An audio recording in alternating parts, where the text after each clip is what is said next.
साथियों, आपको नमस्कार और शुभकामना। आमने सामने में आपका और मेरा आज फिर से हो रहा है सामना।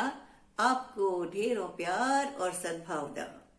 साथियों, अब तो बढ़ते जा रही है हमारी साझेदारी और सीमा। सुना है कि हमारे कार्यक्रम को बड़े चाव से देख रही हैं नानी माँ और दादी माँ। हो गया ना करिश्मा। तो भाई इसलिए आपके सामने पेश है एक बेहतरीन नगीना या नगमा आज की कहानी के रूप में, जिसका शीर्षक है मुकदमा। अब मुकदमा क्या होता है पहले ये समझे, ठीक है। जब दो व्यक्तियों के बीच में कोई समझौता नहीं होता, बातचीत हो जाती है, विवाद हो जाता है, आपस की नोकझोंक हो जाती है, तो उसमें क्या करते हैं वो एक व्यक्ति हो सकता है कि समझौता न होने पर उसके ऊपर मुकदमा कर दे, दूसरे व्यक्ति पर मुकदमा कर दे। और ये मुकदमा कहाँ सुना जाता है? अदालत में सुना जाता है। अदालत एक ऐसी जगह होती है जहां पर दोनों पक्ष जिनके बीच में विवाद है वो आकर अपनी अपनी बात सुनाते हैं। और फैसला कौन करता है? एक ऐसा व्यक्ति जिसको जज कहा जाता है, न्याय करता है, न्यायाधीश।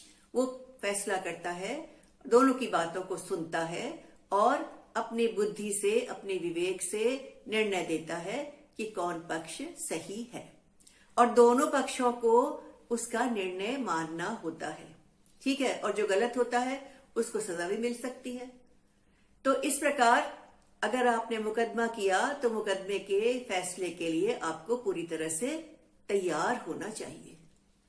तो आप सोचेंगे बच्चों की कहानी चल रही है, उसमें मुकदमे का क्या काम? बच्चे तो लड़ते हैं, भिड़ते हैं और उसके बाद जुड़ जाते हैं।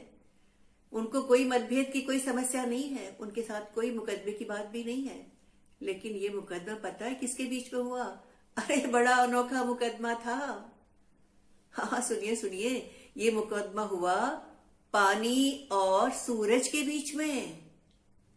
पानी और सूरज के बीच का मुकदमा। आप सोचेंगे बड़ी अनोखी सी बात है। पानी जमीन में होता है, धरती में होता है, धरती का 3/4 हिस्सा पानी है, सबकी प्यास बुझाता है, पेड़ पौधों को हरियाली देता है, मनुष्यों को, जीव जंतुओं को, पशु पक्षियों को, सबकी प्यास बुझा के अमृत में काम करता है पानी। ऐसा पानी जो सबका मन भावन है, सबका लुभावन है और सबको इतना अधिक भाता है, जिसकी सबको जरूरत है। उस पानी को क्या शिकायत हो गई सूरज से? और सूरज आकाश को, पूरा आकाश को नियंत्रित करता है। आकाश में छाया है, सब ग्रह उसके आगे पीछे जाते हैं, दौड़ते हैं, घूमते हैं और पूरे ब्रह्मांड का नियंत्रण करने वाला है सूरज, जिसके अंदर इतनी ऊर्जा है, इतनी शक्ति है, इतना प्रकाश देता है, गर्माहट देता है। और कई बार ऊर्जा, उसकी सौर ऊर्जा से हम लोग बहुत सारी चीजों का प्रयोग भी करते हैं बिजली के रूप में। तो जो ऐसे काम का सूरज है, उस काम और सूरज, और कहाँ सूरज? आसमान में, पानी धरती में, उन दोनों के बीच में कैसे हो गया विवाद? सोचने वाली बात थी। तो भाई जब विवाद हो गया और पानी किसी हालत में मानने को राजी नहीं था कि वो समझौता करेगा। अब क्या किया है सूरज ने? पानी ने कहा मैं ये भी नहीं बताऊंगा, मैं तो बताऊंगा तो अदालत में बताऊंगा। अब अदालत कहाँ हो? इतना आसमान में रहने वाला सूरज और जमीन में फैला हुआ पानी कहाँ मिलेंगे? तो निर्णय हुआ कि भाई प्रकृति की गोद में इनकी अदालत होगी। ठीक है, मान लिया गया। सूरज भी मान गया और पानी भी मान गया। और अब जज कौन बनेगा? निर्णय कौन करेगा? न्यायाधीश कौन होगा? तो पानी ने कहा कि मुझे किसी पर विश्वास नहीं है। मैं तो बस अगर विश्वास करता हूं तो बच्चों पर विश्वास करता हूं, जो सरल है, तरल है, निर्मल है, जिनके अंदर विवेक है और जो किसी का पक्ष नहीं लेते, जो अपना भी निर्णय सुनाएंगे, निष्पक्ष होगा, किसी की साइड नहीं लेंगे, किसी की तरफदारी नहीं करेंगे। सूरज से पूछा गया, सूरज ने कहा हाँ ठीक है, मैं भी इस बात को मानता हूं कि बच्चे सबसे समझदार हैं और बच्चे ही निर्णय करने के लिए चुने जाने चाहिए। लेकिन मेरा एक सुझाव और है। क्या सुझाव था भाई सूरज का? तो सूरज ने कहा कि मैं ये चाहता हूं कि निर्णय जो करे उसमें एक बालिका हो और एक बालक हो। तो दोनों पक्षों की बात जो है वो सामने आएगी। दोनों अपनी बुद्धि से आपस में मिलजुल कर जो निर्णय लेंगे वो ज्यादा सही और ज्यादा बेहतर होगा।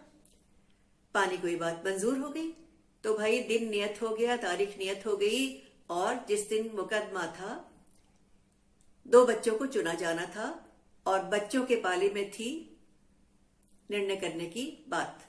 और बच्चों ने आपस में सोचा समझा, बहुत बुद्धि लगाई, दिमाग लगाया, अक्ल का ताला खोला और एक सोचा कि एक ऐसे बच्चे को लिया जाए, ऐसे लड़के को लिया जाए जो सूरज की ओर से होगा, और लड़कियों में एक ऐसी कन्या को लिया जाए, बालिका को लिया जाए जो पानी की ओर से पानी की बात सामने अच्छी तरह रख पाएगी।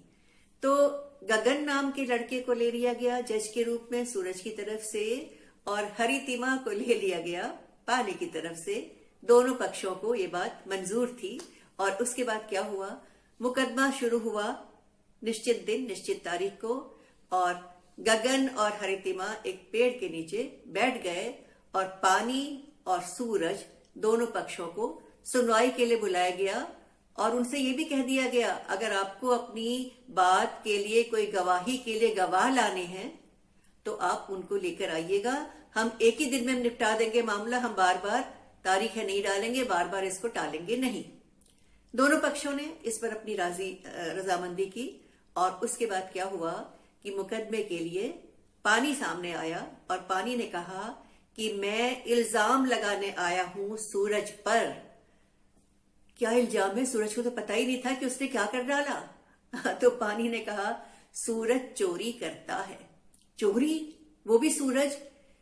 इतने इतने मीलों दूर, कोसों दूर सूरज पानी धरती पर, वो क्या चोरी करने आएगा और कैसे आएगा? तो पानी ने कहा लेकिन सूरज चोरी करता है, और मैं इसका प्रमाण दे सकता हूं। सूरज हमारे पानी को, जल को चुपचाप चुरा कर ले जाता है। हमें पता भी नहीं चलता, हमसे पूछता भी नहीं। हम तो सबको अपना पानी देने को तैयार हैं, जो हमारे पास आता है अपनी प्यास बुझाता है। लेकिन ये तो हमसे न पूछता है न बूझता है, चुपचाप से आता है, न मालूम कब आता है, गुपचुप सा, और हमारा ढेरों का ढेर पानी उड़ा ले जाता है। तो गगन ने कहा आपके पास क्या इसका कोई प्रमाण है? गगन जो जज चुने गए थे बच्चों की तरफ से।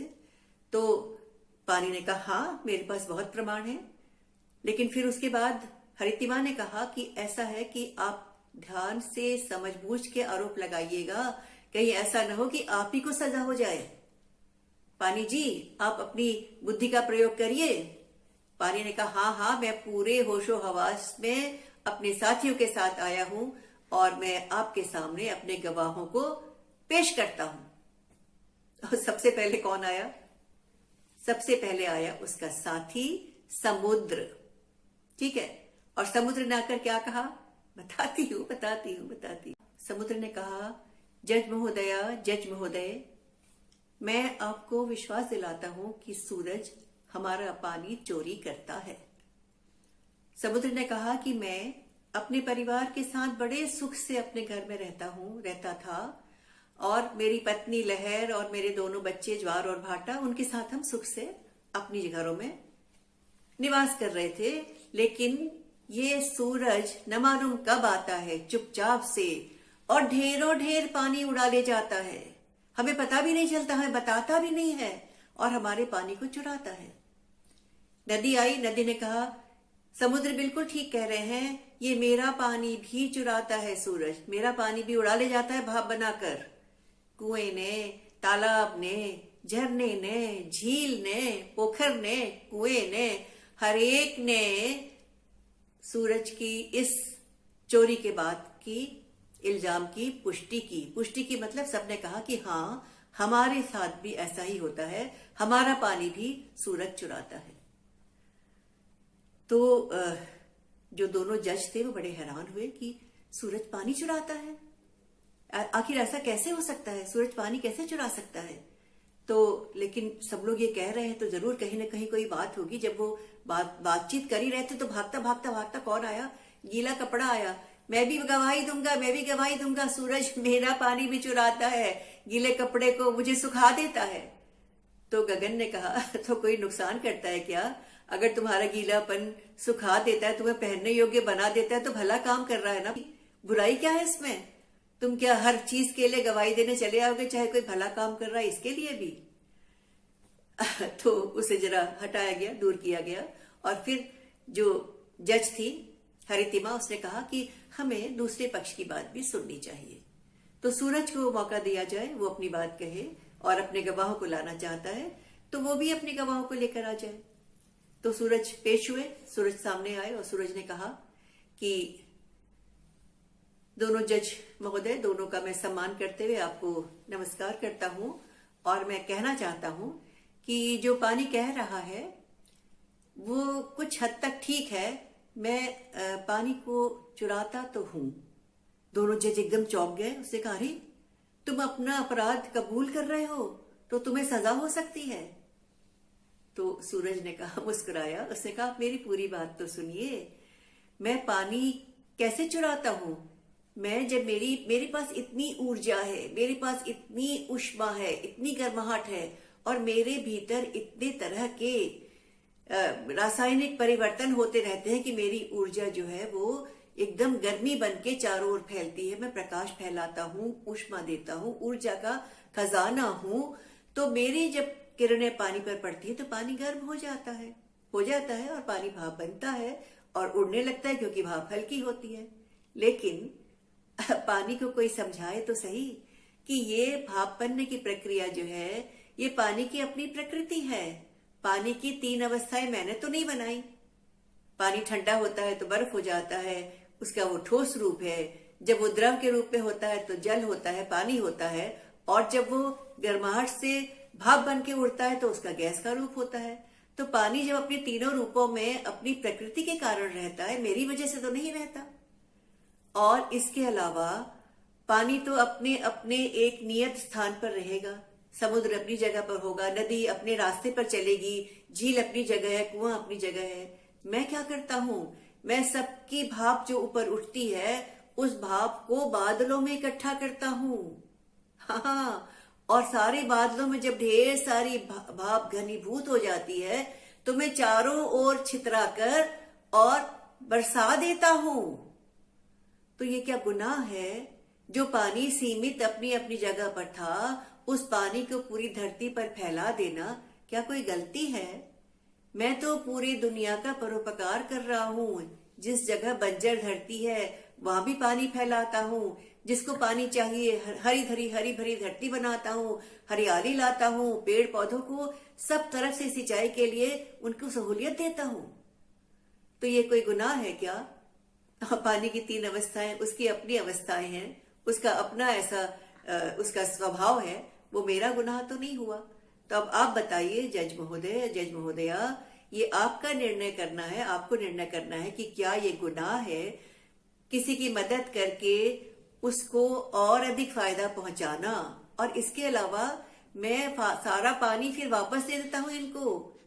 झील में झील का पानी भी जाता है, समुद्र में पानी आता है, नदी में पानी जाता है, कुएं में पानी जाता है, हर जगह पानी को डाल देता हूं। और धरती का पानी रिस रिस के वो कुएं पहुंचता है। तो मैं किसी तरह से किसी का नुकसान नहीं कर रहा हूं, बल्कि मैं पानी को फायदा पहुंचा रहा हूं, पानी की हर तरह से मदद कर रहा हूं। अगर इसमें मेरा अपराध है तो मुझे सजा सुना दी जाए। अब दोनों जने, कौन कौन? गगन और हरितिमा, जो दोनों जज थे, सोचने लगे। उन लोगों ने आपस में बातचीत करी और बहुत सारा निर्णय निकाला। सबसे पहले हरितिमा ने कहना शुरू किया कि पानी जी, हमने आपकी बात बहुत ध्यान से सुनी और आपकी बात को हमने पूरा महत्व दिया है, और हम समझते हैं कि आपकी शिकायत कुछ हद तक ठीक है। लेकिन आपकी जो 3 अवस्थाएं हैं उसका जिम्मेदार सूरज नहीं है। 3 अवस्थाएं कौन सी? ठोस, द्रव, गैस, बर्फ, पानी और भाप। इसका जिम्मेदार सूरज नहीं है, कि आपकी प्रकृति है। इसके बाद दूसरा जज कौन था? गगन। उसने कहा कि सूरज, भाप जब बनती है तो भाप हल्की होकर अपने आप ऊपर उठेगी। सूरज इसको नहीं उठा रहा है। गर्माहट से भाप तो बनी, लेकिन भाप का हल्का होकर ऊपर उठना भाप की अपनी प्रकृति है, क्योंकि भाप हल्की हो जाती है। और जब कहाँ जुड़ी, बादल में जुड़ी और बरस गई, तो पूरी धरती को हरा भरा कर डाला। तो ये तो सूरज की अच्छाई है। जल जी, पानी जी, आपने आरोप लगाया लेकिन जल्दबाजी की है। मैं सूरज को बरी करता हूं। और हर की मां ने कहा कि मैं आपको एक सजा सुनाती हूं कि आप बच्चों की कक्षा में जाइए, आप पानी की 3 अवस्थाओं वाला पाठ दोबारा पढ़िए और जल चक्र को ठीक से समझिए। आपको किसी से कोई शिकायत नहीं रहेगी। तो मुकदमा जो है वो सुलझ गया और पानी और सूरज अपना अपना अपने स्थान पर चले गए। तो भाई ये थी कहानी मुकदमा। मजा आया साथियों? भी आपने कहानी सुनी मुकदमा कि कैसे पानी और सूरज के बीच मुकदमा हुआ, और पानी को क्या कहा गया कि वो जल के चक्र को समझे, बच्चों की कक्षा में जाए। तो भाई पानी को समझाने के लिए एक गीत है, पानी बनता भाप, जो मैं आपके सामने रखूंगी। इसकी पंक्ति है, सूरज से पा ताप और अपने आप पानी बनता भाप, अपने आप अपने आप अपने आप। ठीक है, तो इसको मैं सुनाती हूं। सूरज से पाताप पानी आप बनता भाप, अपने आप अपने आप। सूरज से पाताप पानी आप बनता भाप, अपने आप अपने आप। पानी बनता भाप, अपने आप अपने आप, अपने आप अपने आप। सागर ताल नदी का पानी, सूरज से गर्मी पा पानी। भाप बना हल्का हो पानी, उड़ बादल में जाता पानी। बादल में चुपचाप अपने आप अपने आप, अपने आप अपने आप। बादल में चुपचाप अपने आप अपने आप, अपने आप अपने आप। पानी बनता भाप, अपने आप अपने आप, अपने आप अपने आप। भाप पहुंचती घन में उड़कर, घनीभूत हो जाती जुड़कर। कैसे वापस आती मुड़कर, शीतल जल बन उमड़ घुमड़ कर। बरसे झरझर आप अपने आप अपने आप, अपने आप अपने आप। पानी बनता भाप, अपने आप अपने आप, अपने आप अपने आप। कभी कभी जल हिमकण बनता, फिर तुषार बन झरझर झरता। श्वेत बर्फ से धरती ढकता, जमकर थमकर और सघनता। शीतल बहे बयार अपने आप अपने आप, अपने आप अपने आप। शीतल बहे बयार अपने आप अपने आप, अपने आप अपने आप अपने आप। पानी बनता भाप, अपने आप अपने आप, अपने आप अपने आप।